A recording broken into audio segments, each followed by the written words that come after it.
tells you he loves you, she tells you she loves you, you're the only one, you're the only one, you're not the only one. Assalamu alaikum. Hi guys, welcome back to my YouTube channel. If you're new here, welcome to my channel.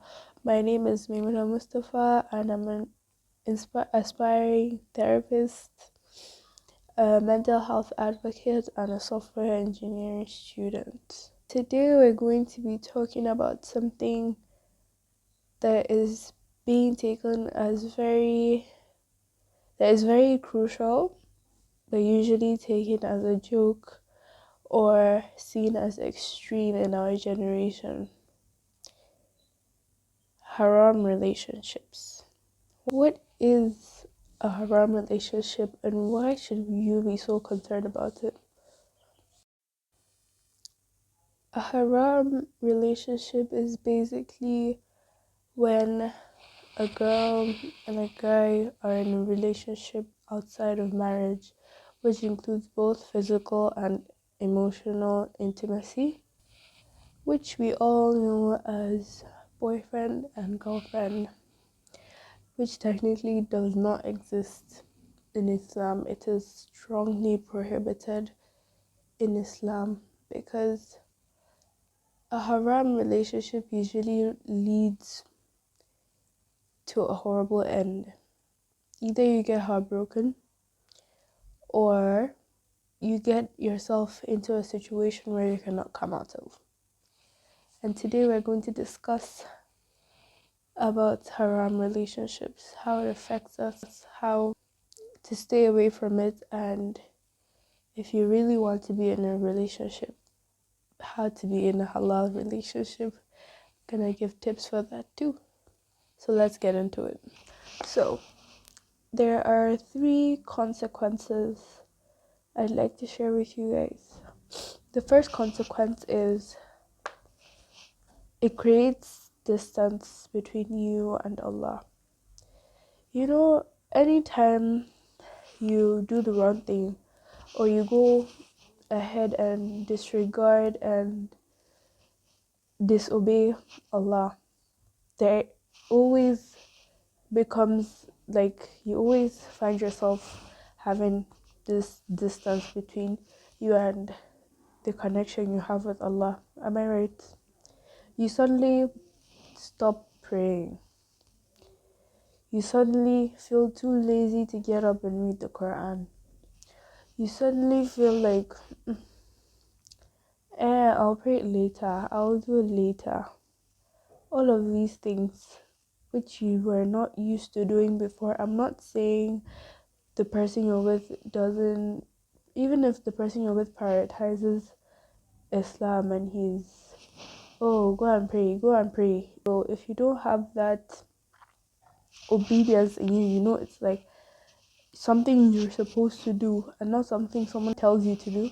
You feel your iman reducing and lowering. Time you disregard Allah and you disobey Allah, there's always consequences. The second consequence is it affects your mental health. At first, when you start off dating, what happens? You guys are all in the happy stage. Everybody is saying good morning to each other in the morning, good night at night, I love you, I miss you. All those things happen at the first stage till you guys start having problems. Oh, he doesn't like you when you do this. Oh, I don't like you when he talks to this person. Oh, this, all of that. Suddenly you guys have problems. And now when you have problems, that's where the issue comes in. That's where I didn't think you were this kind of person. I never imagined you would do this to me. That's where all these statements come from. Yes or no? Exactly. It affects your mental health when a single person, if that person doesn't text you, you're anxious, you're depressed, you're not happy. If he doesn't call you, oh, you're depressed, you're anxious. If she doesn't pick up her phone and you call her 2-3 times, maybe she's sleeping, oh my gosh, she's cheating on me. Now you're anxious and you want to check her phone and you want to, like, ah, all for what? Please, all for what? For your boyfriend, I mean, for your girlfriend, suddenly they mean so much to you and they have like this imaginary hold on you. Like, it's after you come out of the relationship and you're like, ah, so what if I did what I wanted to do? Like, if he doesn't like it, that's his issue, you know? You suddenly can't do the things you like doing because he doesn't like it. You suddenly can't talk to this person and that person because she doesn't like the person, or because they don't vibe with the person, or because the person was once her friend or something. Suddenly you're cutting off people in your life because of one person. Make it make sense. For what? For a person you might not even marry. Your parents will even get to know his name. Quite frankly. For what? In this generation where the moment something doesn't make sense or it gets too boring for someone, they just dip. They're not gonna stay because they can see other people will be more excited to them than you because they know everything about you. They know you in and out. You know the person in and out. And you feel like you cannot let go of this person because he knows you in and out. She knows you in and out. Which causes a lot of insecurities. You wear something nice and he's like, oh my god, why do you look so fat in that? First of all, you're not supposed to be with the person that calls you fat in the first place, but okay. He criticizes how you look, or and you become so dependent on what he tells you. For what? Again, for what? For a very short term relationship, even if it lasts 3-4 years. Where is the guarantee that he is going to marry you? Because he said so? Oh, he's hustling now. He's trying to make the money. He's trying to do this. What makes you think he's going to choose you when he's done hustling? What makes you think that? Did he write it down somewhere? Did he sign it somewhere that's a guarantee he's going to be yours? No, there's no guarantee, and you're putting your all into something and you think you're gonna come out okay. The third consequence is you get used to sinning. You get used to sinning in the way, like, you get used to, talking to him in private and saying things you're not supposed to say to each other. You get used to sinning by physical touch, holding hands together, hugging each other in private or in public. The funny thing, there's no such thing as in private, just because Allah is watching you.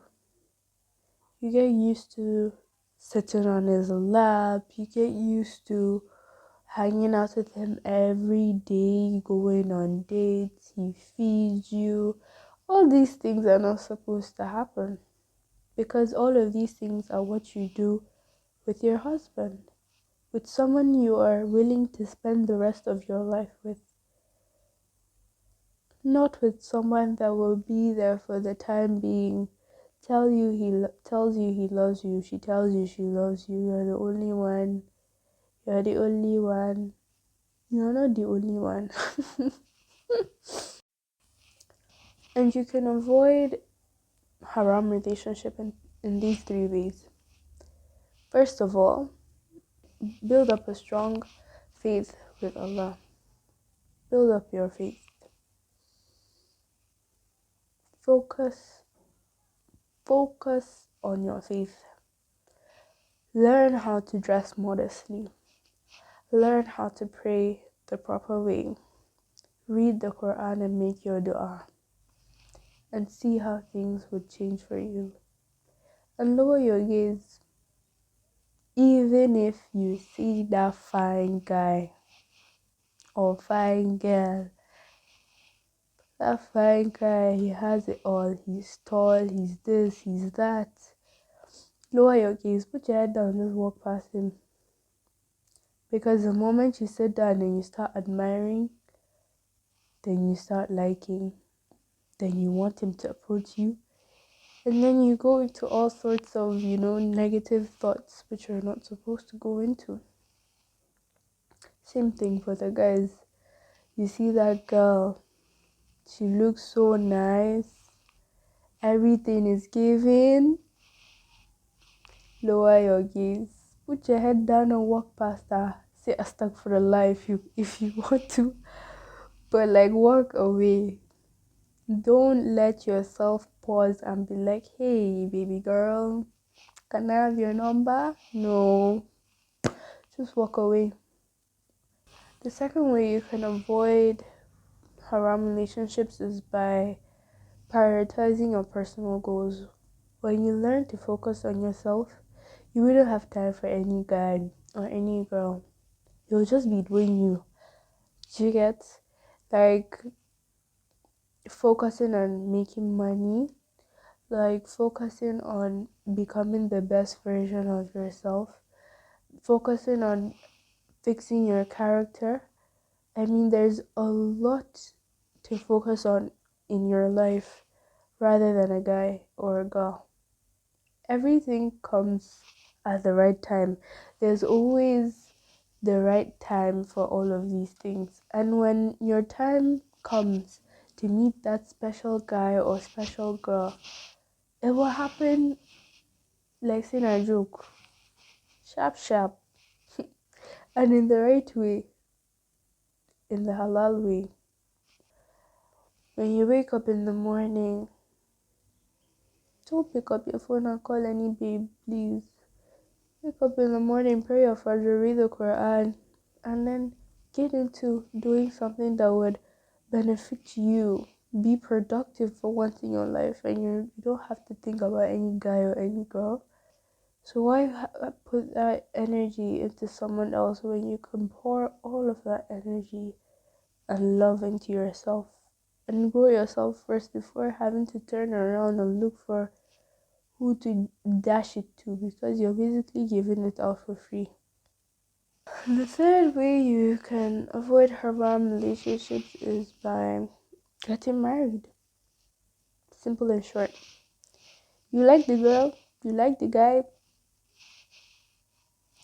you like the girl, since it's the guy's job to approach the girl and get things going. Ask for her father's number and don't ask for her number.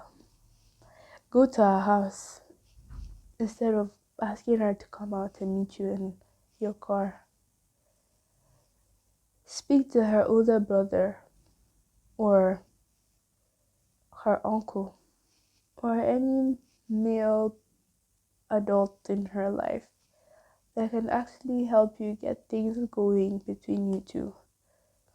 If you like him, tell your parents, Mommy, Daddy, I'm ready to get married. Okay, who do you want to marry? Do you have any person in mind? They'll help you do a background check and see whether or not he's interested also and get things going. It's very simple. You don't have to go through years and months of dating. But you have to make sure of a lot of things. You have to make sure the person is right for you. You guys are compatible. Not, oh my god, he's so fine. Oh my god, he has money. The girls of this generation are getting scary, honestly, because why is everything about the money? Like, yes, if he has money, it's supposed to be a bonus. Do you get? Not like, oh, he has money, that's the reason why I'm gonna marry him. Do you get? Oh, because he's fine. It's usually the fine guys I do you shaggy if you don't know self. But I'm not saying don't go for a good looking man. I'm not saying don't go for a person that is financially stable.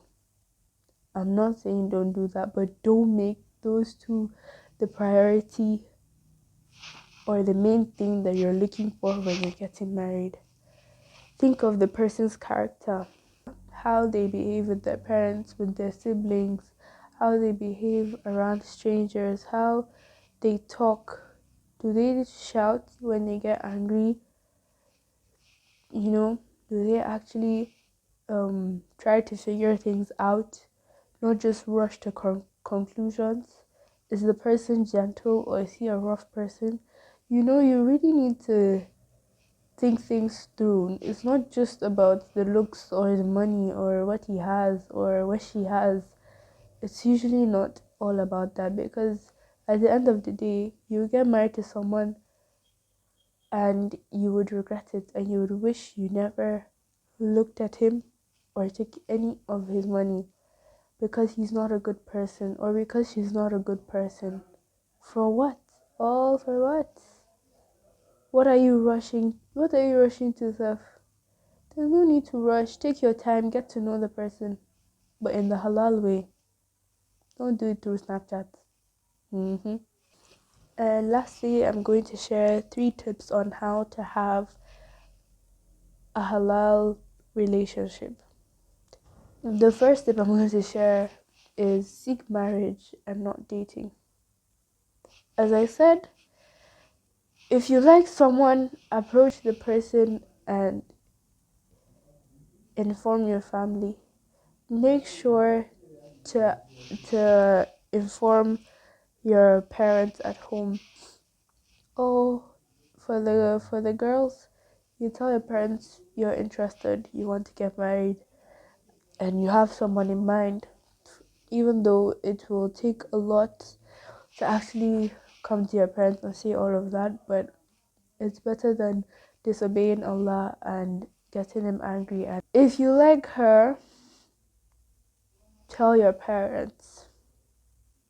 Look for her father, her older brother, her uncle, someone that is a man that can actually take action on the situation. When you seek for a hand in marriage, or when you're getting to know her, which is usually going to be you coming over to the house, as in inside the house, not outside the house in the car. To the house, you come in, you talk to her, and you leave.